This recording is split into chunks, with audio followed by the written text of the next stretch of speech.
एखाद्या वेळेस जर असं मस्त कुटूर कुडूम कुडूम काही खायचं वाटलं, तर आपण लगेच मार्केटमधून काहीतरी आणतो. मग असंच जर काहीतरी घरी बनवलं तर? ते सुद्धा अगदी कमी तेल सोक करणारं असलं तर? वाह!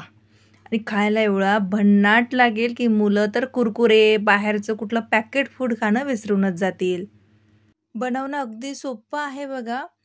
आणि हे तुम्ही 2-3 महिन्यासाठी सुद्धा स्टोअर करू शकता. पण उरणारच नाही, कारण एवढं टेस्टी लागतं.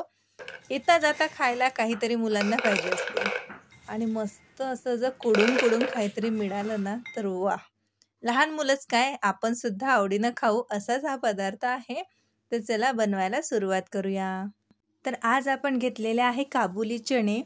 काबुली चण्याचे छोले बनवायसाठी घेतो आपण तेच. हे रात्री भिजत घालायचे, नंतर सकाळी कुकरला छान शिजवून घ्यायचे.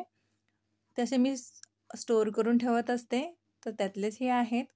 तुमच्याकडे स्टोअर केलेले नसले तर तुम्ही रात्री भिजत घालायचे, सकाळी कुकरला 1 शिटी आणायची. जसं आपण छोले बनवायसाठी करतो ना तसंच. पाणी काढून निथळून घ्यायचे.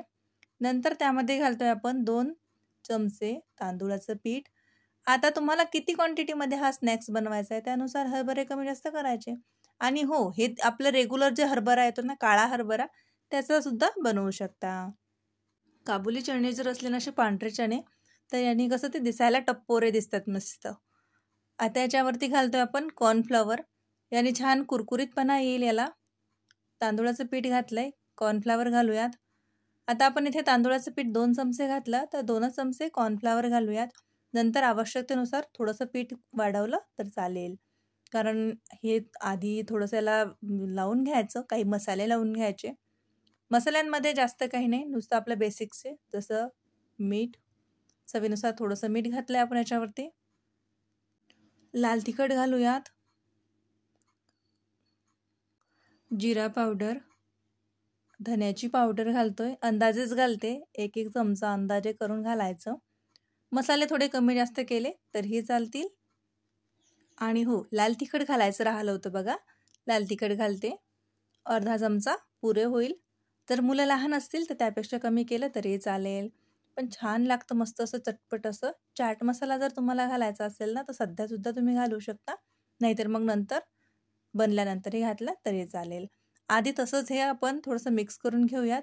नंतर अगदी थोडं पाण्याचा हबका देऊन हे आपल्याला मिक्स करायचं आहे. बघू शकता पाणी अगदी असं काही थोडंसं घ्यायचं, अगदी 10-15 थेंब, आणि असा हबका द्यायचा आणि असं छान असं मिक्स करून घ्यायचं, म्हणजे मिळवून घ्यायचं. आणि काय होईल, हे जे आपण याच्यावरती पिठं घातलेली आहेत, काही मसाले घातलेले आहेत, ते छान या हरभऱ्यांवरती कोट होतील.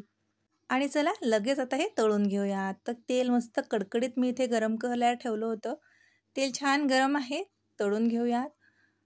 आता हे तुम्ही एकसाथ टाकले तरी चालतील, कारण तेलामध्ये गेल्यानंतर हे सुटे होतात. आपण सुरुवातीला थोडं कमीच घातले. मस्त असे वर तरंगतात बघा, तेव्हा समजायचं छान कुडूम भाजले गेलेले आहेत. अगदी मस्त तळायचे हे. तुम्ही जर थोडे कमी तळले ते सॉफ्ट लागतील, पण छान असं मस्त तळले ना, तर हे छान असं कुडूम लागतील बघा खायला. चाट मसाला घातलाय वरतून. छान असं आता थोडंसं मिक्स करून घेऊयात. बघू शकता तेल अजिबातही याने सोक केलेलं नाहीये, हाताला अजिबातही तेल लागलेलं नाहीये. व्यवस्थित प्रमाणात जर आपण याच्यावरती जी पिठं लावली ना, त्यामुळे ते तेल जास्त सोक करत नाही. आणि तुम्हाला जर वाटलं तर तुम्ही आधी टिश्यू पेपरवरती ठेवायचं. 2 चाळण्यांमध्ये थोडंसं निथळत ठेवायचं, म्हणजे एक्स्ट्राचं तेल असेल ते निघून जाईल. आणि पूर्णपणे थंडगार होऊ द्यायचं. आणि कुठल्याही एखाद्या बरणीत भरून ठेवायचं. आवाजावरनं तुमच्या लक्षात येतच असेल की किती छान खुसखुशीत कुडूम बनलाय. अगदी कुटर लागतं बघा खायला, खूप भारी लागतं. लहान मुलं तर खूप आवडीने खातात. असं हातात घेतला मुठ्ठीत की चालले खात.